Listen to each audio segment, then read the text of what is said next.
Bienvenue dans Entreprendre, dans un monde où les habitudes de consommation évoluent à un rythme effréné. Les grandes et moyennes surfaces se retrouvent au cœur des transformations majeures. Alors entre digitalisation, enjeux de durabilité et pression concurrentielle, il faut savoir s'adapter. Bonjour Alexandre Demois. Bonjour. Vous êtes mousquetaire, gérant de l'hypermarché Intermarché du Verbois à Saint-Dizier depuis 2020. Un magasin que vous avez donc racheté, engageant avec vous un projet de famille. Double défi, j'ai envie de dire, celui de devenir son propre patron, mais aussi celui de reconstruire l'image de ce magasin, finalement de construire l'avenir même de ce magasin. Exactement, on a racheté avec ma femme et même les enfants, parce que c'est l'argent aussi des enfants, le magasin, en juin 2020. Et l'objectif quand on l'a racheté, c'était vraiment de le relancer commercialement et aussi économiquement, parce qu'il était dans une situation assez difficile. Quelles ont été finalement les modifications que vous avez apportées à ce magasin, mais je pense là au sens très large? Alors dans un premier temps, c'était le reconstruire commercialement, que ce soit en termes d'implantation, de gamme, répondre bien aux besoins de nos clients et aussi apporter du service pour que le client se sente bien dans le magasin.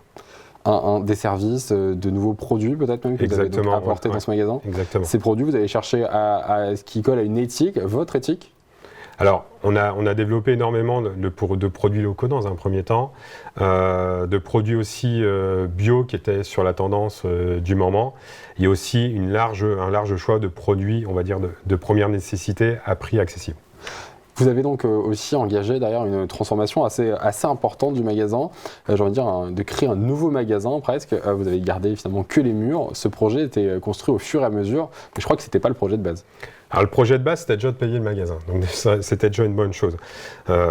Mais on a vu qu'au bout de 2 ans, le magasin a commencé à décoller, que ce soit commercialement et on l'a structuré économiquement, donc il était viable. Et on a commencé à réfléchir avec les équipes à faire un magasin qui soit ambitieux. Même si on est au Verbois, on voulait faire quelque chose d'ambitieux, qui soit le plus chaleureux et le plus beau de la ville. Derrière, vous avez engagé avec vous dans ce projet l'ensemble de vos équipes. Et tous ont contribué quelque part à la réussite de ce magasin.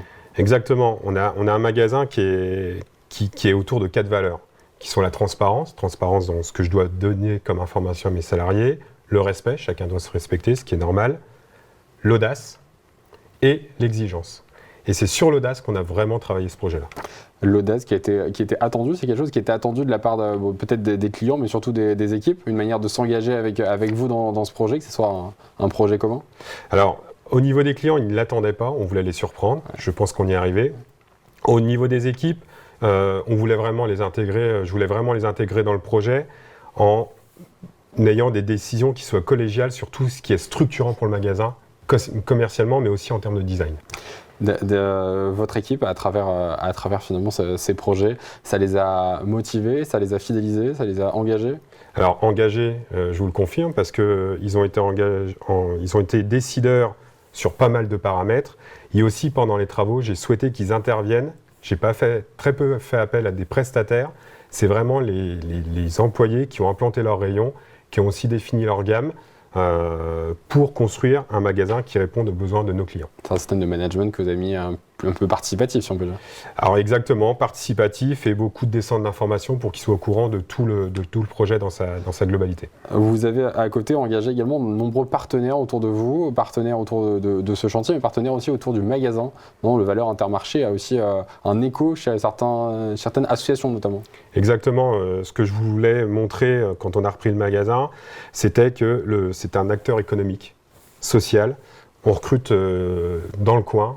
On fait vivre pas mal d'associations et ça j'y tenais, et lors de l'inauguration ils étaient présents et ça faisait chaud au cœur.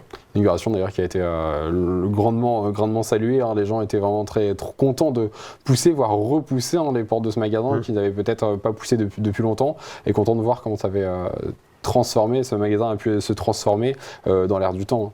Exactement, donc ils ont été surpris, donc ça c'était vraiment le premier objectif, d'avoir un magasin vraiment sympa, accueillant, chaleureux et qui réponde à tous les besoins. Ça, c'est le plus important pour nous et qui fait qu'on se sente bien quand on fait ses courses. C'est un besoin de se renouveler sans cesse quand on est dans ce genre de métier, dans la grande distribution, la moyenne distribution? C'est fondamental. Ce magasin est l'exemple même. On ne l'aurait pas renouvelé, je pense qu'à cette heure-ci, il perdrait de l'argent. On l'a renouvelé, c'est un magasin qui a un avenir qui est plutôt positif et je suis assez serein sur l'avenir. C'est un magasin qui donne aussi des idées. Je crois que du coup, dans le groupe Mousquetaires, c'est une grande famille. On l'a entendu, beaucoup de vos collègues d'autres magasins venus de toute la région étaient là lors de l'inauguration.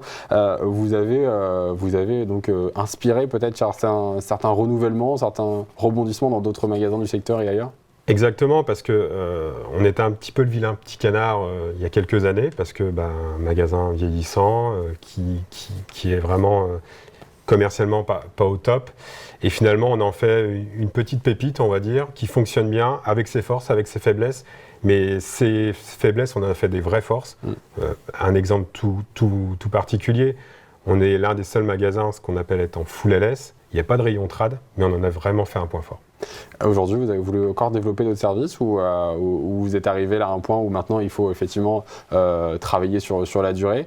Mais je dis parce que beaucoup de services sont nés là, ces derniers temps autour de votre magasin. Alors, sur le magasin commercialement pur, là, il faut faire travailler la machine et la pousser pour voir ce que ça peut donner. En termes de service, j'ai pas mal d'idées qui vont arriver. Il y en a 2-3 qui poussent. Là, ça va être vraiment au détail et on verra si c'est viable ou pas, tout simplement. Merci beaucoup, Alexandre Demourad, d'avoir été notre invité aujourd'hui dans Entreprendre. Et on se retrouve très bientôt dans Entreprendre pour un nouveau numéro.